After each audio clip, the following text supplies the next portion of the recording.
நம்ம மாடே படிக்கலாமா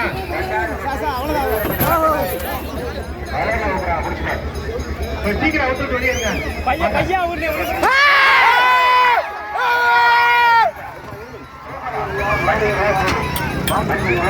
உட்கார் கீழே உட்காருப்பா. வண்டி எடுங்க.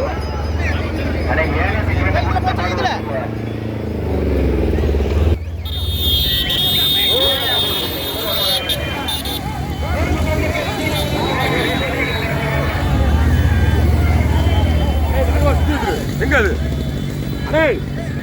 எல்லாத்தோட பறவை வளரி மேலதான் இருக்கு. இங்கிட்டு எல்லாரும் பார்த்த வழியா இருக்கு. நின்றுச்சு